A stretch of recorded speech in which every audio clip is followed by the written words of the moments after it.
Good evening and welcome. Today is Wednesday, November the 16th, 2022, and this is the City of Anderson Board of Architectural Review. First item on the agenda, addenda. Anything? No, sir. Very good. We'll move right into the public hearings. First being BAR 2238. Maurice. Yes, thank you. This is 502D North Main Street. This property looks familiar to you, I'm sure, because last month, I believe you approved two sign requests at this property in two different locations. Obviously, it's a multi-tenant building.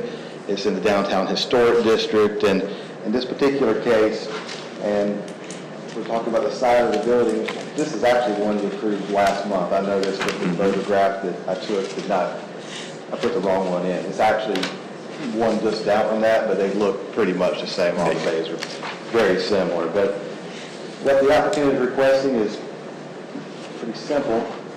White door graphics, approximately 4 square feet total in size on the door, on the main entrance to that door. So when we're looking at requests such as this for signage, the board should focus on standards set forth in Chapter 8, which relate to signs. And basically it says for signs to be in balance with the overall character of the property. Appropriate signs are freestanding, flush-mounted window signs, projecting, hanging, awning, and directional signs. And the signs should be seen with those seen historically. So again, this is coming to you tonight, 4 square feet of door signage on one of the bays at 502D North Main Street. Very good. Simple, straightforward, very tasteful. Question, the lower portion, I take it, is one entire piece? Or yes. Is it all individual? And the upper is individual letters? That's correct. Very good. Questions, comments, thoughts? Looks good. Very good. Okay, then with that, is there a motion? A motion from Mary Lee to approve. Second from Bill. Anything further? All in favor? Aye. Opposed? Very good. Moving on now to BAR 2239. Yes, sir. This is 114 Rose Hill, and it's in the West Side Historic District. And the applicant's requesting new fencing at the property in order to enclose the backyard and the northern side of the property. And specifically, they're asking for wooden dog-eared fence pickets, 6 feet in height, and the fencing will connect to an existing wooden fence on the back property line. I'll show you some photographs in a moment. And ultimately, when it's time, the protective wood sealer will be clear to expose the natural grain of the wood. This is the front of the house. This is the subject property located right here. Market Street is cut off, but it actually runs right here. This property, although it's on you see two different lots, it really acts as one piece of property, but it is in 2 pieces. And you can see from here, well, first of all, here's where the fence will be located on this area, and then on this northern side. This shows the property looking down from West Market Street. Again, you can see the existing wooden fence along the back. The proposal is to extend the fence from the back corner to that, and then also on the other side of the house.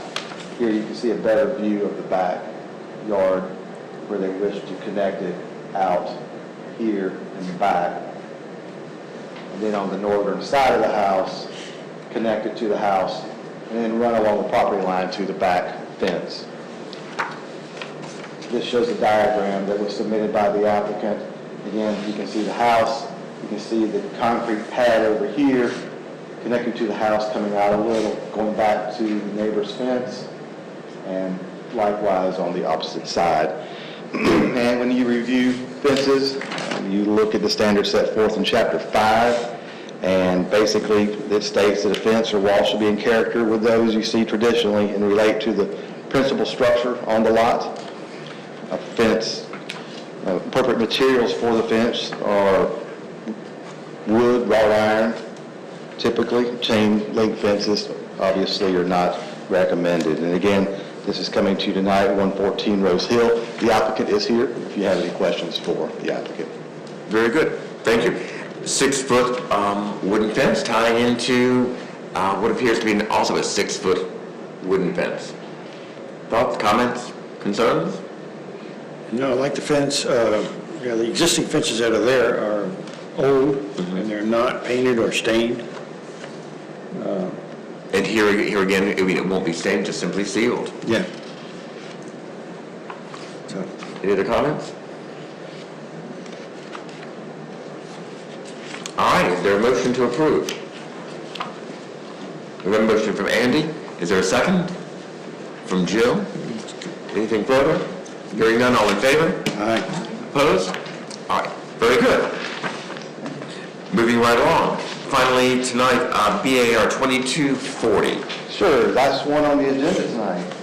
And this is regarding another fence request at 415 Blair Street, which is in the North Anderson Historic District. This is the front of the house, and we'll go over what they are requesting. The applicant recently installed a swimming pool, so obviously when you install a pool, you do have required barriers to act as a barrier between the pool and any traveling public. And in this particular case, they are requesting a black aluminum fence. It's 4 feet in height, and it's going to be connected on two sides. One on the side of the house going back along the property line. Again, it's very difficult to see because it's heavily wooded and landscaped. On the other side, it will connect from the house to the detached garage. We're talking about a black aluminum fence which looks similar to that. To give you a different perspective from the street, this is Blair Street.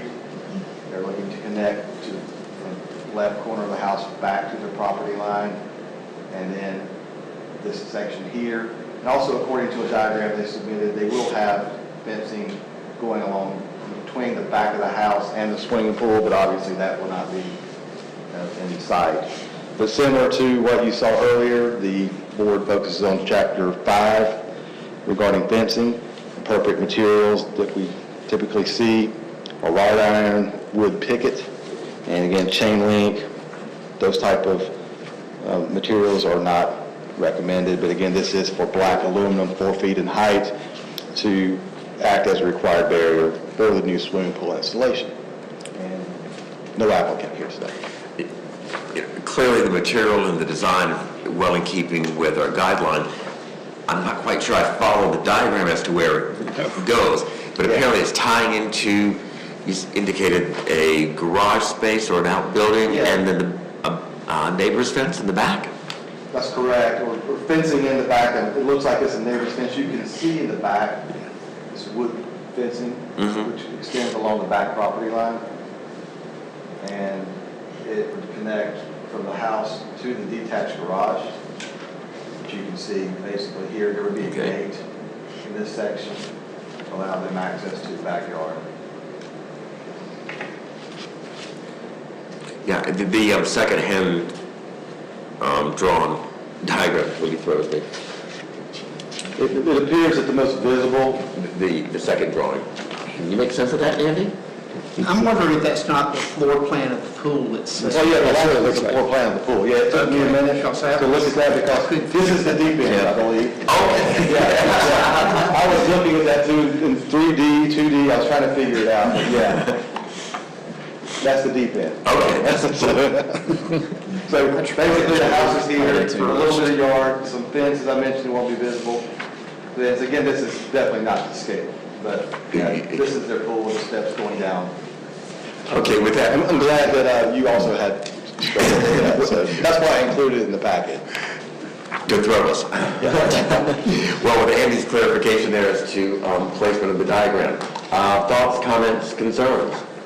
I think it's, as you mentioned, very in keeping with what you would have seen in the historic district, more so than the taller Right. wooden fences we're seeing. And I think, the aluminum, until you go up and touch it so many times, it's very much like the wrought iron. I think very attractive. It Indeed. will last, Yes. age much better than. Yes. All right. Well, with that, is there a motion to approve? A motion from Amanda, second from Billy. Anything further? Hearing none, all in favor? Opposed? One item, I should have said on the addenda, but we'll have an update on 108 Rose Hill. If Yes. you recall, that's the solar panel that came to you twice. Exactly. They did find a way to take care of the situation by having the panels on the back side of the house, which is what you approved Excellent. initially. You know, they came to you with the southern exposure, or Right. the northern exposure. They found a way to put them all in the back, so. Very good. Got a happy ending on that. That is good to hear. Well, that concludes the public hearing. Shalandra has sent us the minutes from last month's meeting. Had an opportunity to review them. Is there a motion to approve? The motion from Mary Lou, second from Bill. Anything further? All in favor? Aye. Anything further tonight? Maurice? No, sir. Thank you. Ladies and gentlemen? Today. All right, motion to adjourn. Thank you, Billy. Second, Bill. All in favor? Aye. We are adjourned.